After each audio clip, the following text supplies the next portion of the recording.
Mais non, je suis de retour sur YouTube. Ouais, vous ne rêvez pas. Je suis de retour pour vous faire plein de vidéos. On va parler méthode d'entraînement, physiologie, nutrition. Et on commence dès aujourd'hui par parler des lipides et les glucides. Quel est le meilleur carburant pour performer dans les sports d'endurance? Évidemment, dans ce domaine, comme toujours, plusieurs idéologies s'opposent, le low train et le full carbs. Mais au niveau physio, ça donne quoi? Parce que lorsque l'humain cherche, la science tranche. Et pour tout comprendre, on va voir comment la production d'énergie fonctionne, d'où ça provient, ce que coûte vraiment chaque carburant et ce qui te limite vraiment dans la performance. Pour commencer, l'énergie provient tout simplement des nutriments. Alors attention, ton muscle ne sait pas directement utiliser les glucides et les lipides pour produire de l'énergie. Il y a tout un système d'étapes. Et ce qu'on va faire, c'est qu'on va commencer par parler des glucides. Le cycle, il est très simple.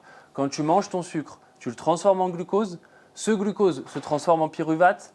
Et ensuite, le pyruvate soit est transformé en acétyl-CoA pour être utilisé dans la mitochondrie pour produire ton énergie, soit, avant cette étape-là, il est transformé en lactate, parce que oui, ça tu l'as déjà entendu parler plein de fois, le lactate n'est pas un déchet, c'est une source d'énergie. Alors c'est un peu plus complexe que ça, ce n'est qu'une étape intermédiaire avant de devenir une source d'énergie qui va être produite en ATP. Et en plus de ça, le lactate ne sert pas qu'à ça, puisqu'il va aussi garder un bon équilibre entre ton NAD et NADH. Mais si je commence à te parler de tout ça et à expliquer vraiment en profondeur le sujet, ce n'est pas une vidéo qu'il va falloir, c'est une vidéo de 55 minutes rien que sur ce sujet-là. Donc nous, on va se concentrer sur ce que je viens de te dire, juste lipides et glucides, et on va parler grossièrement du cycle énergétique. Donc comme je te le disais, une fois que tu as ton acétyl-CoA, ça va dans la mitochondrie et ce sera utilisé en source d'énergie. Et l'acétyl-CoA, c'est aussi le résultat final des lipides de l'autre côté qui, eux, ont beaucoup moins d'étapes intermédiaires. Les glucides, je t'en ai donné plusieurs. Les lipides, grâce à la béoxydation, va directement se transformer en acétyl-CoA et rejoindre les glucides dans le cycle de Krebs, dans la mitochondrie. L'objectif de la mitochondrie sera de produire de l'ATP pour que tu puisses courir, nager, faire du vélo, etc. Maintenant que les bases sont posées, on va voir ce que coûte réellement chacun des carburants. Et on va commencer par les lipides, la lipolyse. Et c'est là le problème, c'est que ça coûte très cher. Grosse consommation d'oxygène, le débit est très lent. Grosse mobilisation hormonale. Et pour terminer, c'est glucodépendant. Si tu n'as pas assez de glucides dans le corps, tu vas mal utiliser tes lipides. Donc ça fait quand même pas mal de points limitants, malgré le fait que, attention et ça c'est super important, les lipides représentent une source d'énergie quasiment illimitée. Mais bon, forcément, tu ne peux pas avoir que des bons côtés. Donc le côté illimité est contrebalancé par tous les défauts que je viens de te donner juste avant. Ça rend l'utilisation des lipides plus complexe. Mais maintenant, les glucides, ça donne quoi? C'est beaucoup plus facile pour eux puisque ça consomme moins d'oxygène, l'utilisation est beaucoup plus rapide et le corps a besoin d'être moins mobilisé pour pouvoir les utiliser. Et c'est un peu là toute la différence entre lipides et glucides. C'est que les lipides sont compliqués à être utilisés alors que les glucides vont être très rapidement et très facilement utilisables. Le problème des glucides, c'est que leur quantité est loin d'être illimitée. Mais du coup, si le sucre est plus facilement et plus rapidement utilisable, pourquoi il ne nous suffirait pas juste pendant nos courses et nos entraînements de se charger à fond au maximum en glucides pour pouvoir ne jamais être en manque et pouvoir utiliser l'énergie la plus facilement disponible? Parce que la vraie limite, c'est la fatigue centrale et la fatigue périphérique. Parce que oui, le premier facteur limitant n'est pas toujours la fatigue musculaire. Lorsque tu vas faire un effort long et intense, tu vas avoir une déplétion glycogénique, ton stock de glycogène va diminuer et du coup la disponibilité pour ton cerveau va elle aussi être diminuée. Tu vas aussi avoir une baisse de la production de dopamine tout au long de l'effort et par contre une hausse de production de sérotonine. La dopamine va te permettre de continuer l'effort, d'être fort, d'être puissant, alors que la sérotonine va te demander d'arrêter. C'est un message d'alerte lorsque tu vas produire trop de sérotonine, ce qui fait que tout au long de ta course, ton RPE va augmenter pour garder la même puissance ou la même vitesse, parce qu'en fait, ce n'est pas ton muscle qui t'arrête, mais c'est ton cerveau qui te l'ordonne. Mais attention, ce n'est pas parce que je t'ai parlé de la fatigue centrale en première que la fatigue périphérique n'a pas son rôle à jouer. Fatigue périphérique qui est la fatigue locale, la fatigue musculaire, celle que tu peux avoir par exemple dans les cuisses lorsque tu es sur le vélo. Plus l'intensité va être élevée et longue et plus tu vas accumuler de métabolites. Plus la formation des ponts actine-myosine va ralentir. Tu as également une altération du couplage excitation-contraction. Chaque contraction devient de moins en moins efficace. Et enfin, tu as une perte de rentabilité de la mitochondrie, ce qui fait que pour produire autant d'ATP, tu as besoin de plus d'oxygène, tu vas avoir une perte thermique plus importante. En gros, tout fonctionne moins bien.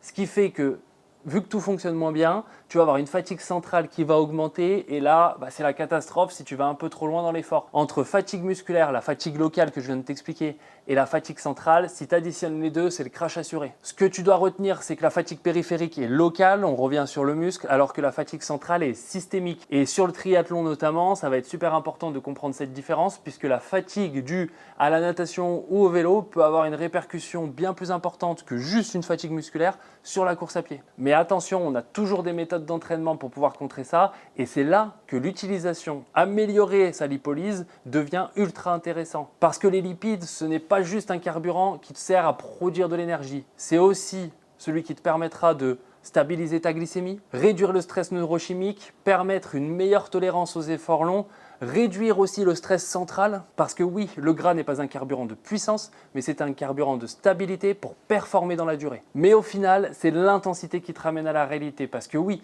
à partir du moment où tu pousses trop droite ou tu vas trop vite, la voie glycolytique sera toujours la voie priorisée par le corps parce que son seul objectif, c'est d'avoir la source d'énergie la plus facilement et la plus rapidement utilisable. Parce que dans notre passé, le corps a été fait pour survivre. Et face à un prédateur, il fallait l'énergie la plus rapidement et la plus facilement utilisable pour pouvoir fuir. Et quand tu fais un sport extrême, c'est un peu le même principe. On a gardé ces réflexes-là, juste il faut savoir jouer avec. Et c'est ici qu'on comprend tout l'intérêt du combo et pas de l'opposition glucides et lipides. Parce que oui, le point le plus intéressant sera d'utiliser les glucides d'un côté et les lipides en même temps de la meilleure des manières possibles. Et pas soit choisir l'un ou l'autre. On a vu que l'intensité, malheureusement, allait réduire la lipolyse pour augmenter la voie glycolytique. Du coup, nous, de notre côté, on va essayer au maximum d'améliorer l'utilisation des gras sur les puissances les plus élevées possibles. Et pour ce faire, on a deux méthodes. La première, c'est le low train que je t'avais pas du tout parlé en début de vidéo, si ce n'est donner le nom. Cette méthode va consister tout simplement à soit commencer un entraînement avec des stocks de glycogène les plus bas possibles et ou à apporter peu de sucre pendant la séance. Comme ça, tu forces ton corps à utiliser un maximum de lipides. Le problème de cette méthode, c'est qu'elle va entraîner une perte de la qualité de tes séances, un stress accru, une fatigue chronique et un risque de blessure multiplié par 10. Parce que oui, cette méthode d'entraînement fonctionne, ça je ne dis pas le contraire, mais bien trop risquée pour nous qui sommes amateurs, qui avons un travail à côté, une vie de famille, plein de choses à faire sur lesquelles on ne peut pas tout le temps être reposé après une séance. C'est pas on s'entraîne, on s'allonge, on s'entraîne, on s'allonge. Et quand tu fais du low train, crois-moi que c'est très compliqué de pouvoir faire d'autres activités en même temps. Et du coup, la deuxième méthode, c'est tout simplement les sorties longues, mais pas des sorties longues faciles où tu ne fais rien, mais plutôt des sorties longues dans lesquelles tu vas intégrer des intervalles de type zone 3, comme un 5 fois 20 minutes sur une séance de 2h30, 3h, 4h.